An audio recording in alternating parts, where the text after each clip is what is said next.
Presidente, bom, eu disse logo no início, que a gente precisava tratar o assunto com absoluta seriedade. Foi essa a minha preocupação. O meu posicionamento, ele tem essa responsabilidade como cidadão, como alguém que mora aqui em Belo Horizonte há 43 anos. E eu ouvi aqui algumas pessoas dizerem que a Polícia Militar, centenária, melhor Polícia Militar do Brasil. Eu não preciso ouvir isso, porque eu sou fruto dela e tenho um enorme respeito por ela. Mas, se eu precisar apontar falhas na Polícia Militar, na Polícia Civil, nós vamos apontar. Vamos apontar porque, como cidadão responsável, eu tenho que mostrar. Eu disse para o presidente do sindicato, Denilson Martins, nós fizemos uma audiência pública aqui, que o policial civil fugiu de uma blitz dentro da favela Ventosa e uma atitude muito suspeita no ponto de tráfico. Eu disse para o vice-presidente do sindicato, Toninho, quem está lá é que tem que pagar. Nós que estamos cuidando das nossas famílias, dos nossos lares, não tem que pagar não. Fez coisa errada, tem que pagar. É irresponsável, tem que pagar. Então, da mesma forma que nós cobramos responsabilidade do ponto de vista macro.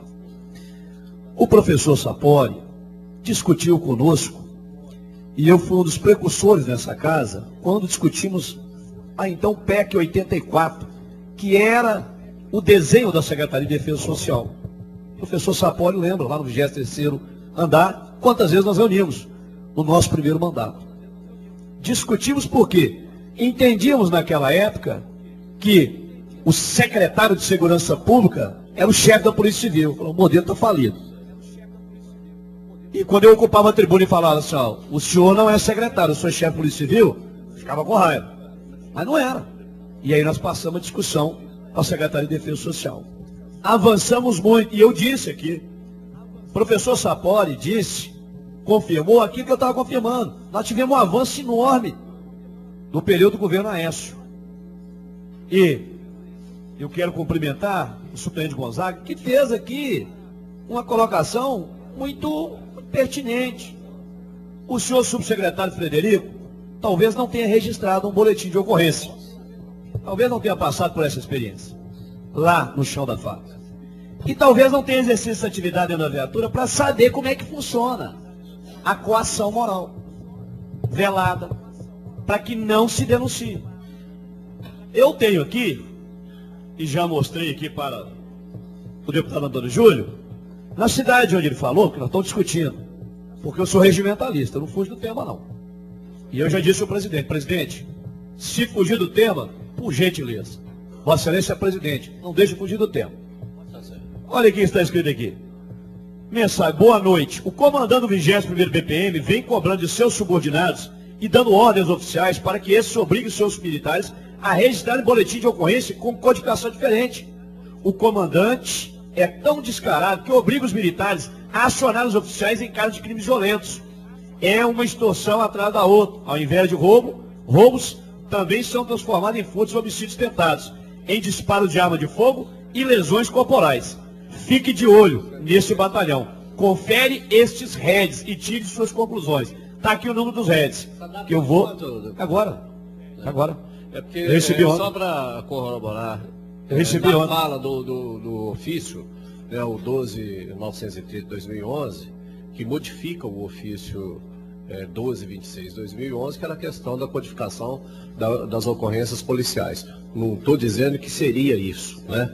Mas que o coronel disse de 9/9, teve esse memorando, alterando, né, modificando essa questão das codificações das ocorrências. Não sei, por isso que eu perguntei essa data, porque ele... Os números dos ofício é de 9/9. Eu gostaria que a Câmara pudesse dar aqui um enfoque. Os números dos réis estão aqui, ó. 397-792, 396-609, 427-664, 427-845, 427-799. Eu não tenho dúvida, professor, do tanto que foi difícil o senhor expressar isso aqui da forma que o senhor expressou. Porque nós estamos acompanhando essas questões também há muito tempo. eu tive o privilégio de ser autor da lei que determinou o acesso comum ao banco de dados, que é a lei embrionária da integração. E essa lei, o governador Aécio Neves teve coragem. Porque o que o governador fez de bom e o que o governador Anastasia fez de bom, eu também não tenho nenhum tipo de milímetro, de falar, você é mais governo, mas não. Fez e fez muito bem. O Itamar sancionou a lei. O Aécio é que teve coragem de fazer. E determinou o banco de dados. Por quê? Porque uma viatura da PM estava 24 horas na rua, de forma ostensiva, e não acessava o banco de dados da Polícia Civil, não acessava se o cidadão era foragido do sistema prisional, não acessava se ele tinha mandado de prisão. Foi essa lei que o governador Aécio botou em prática. Então avançamos muito. Eu disse que antes, avançamos muito. E eu não estou com demagogia. Agora, nesse caso aqui, nós tivemos retrocesso. Nós discutimos essa Secretaria de Defesa Social lá nos idos de 2000, 2001, há 12, 13 anos atrás nós discutimos, numa proposta de emenda constitucional que nós tivemos a iniciativa. Esses fatos trazidos aqui pelo subtenente Gonzaga, senhor Frederico, se o senhor conhecesse um pouco mais da Polícia Militar, talvez o senhor ficaria mais atento. Por quê? Porque isso acontece na prática. Se o cidadão estuda, ele pode ser transferido para a unidade. Se ele não cumpre essa ordem, ele pode ter sua nota diminuída na promoção. Ele sofre uma série de assédios morais que não são traduzidos em documentos, que não são escritos. E isso acontece. O fato é que é algo sério. Nós precisamos ter a coragem de fazer o enfrentamento, e foi isso que eu disse lá na primeira fala. Nós precisamos ter coragem de fazer o enfrentamento.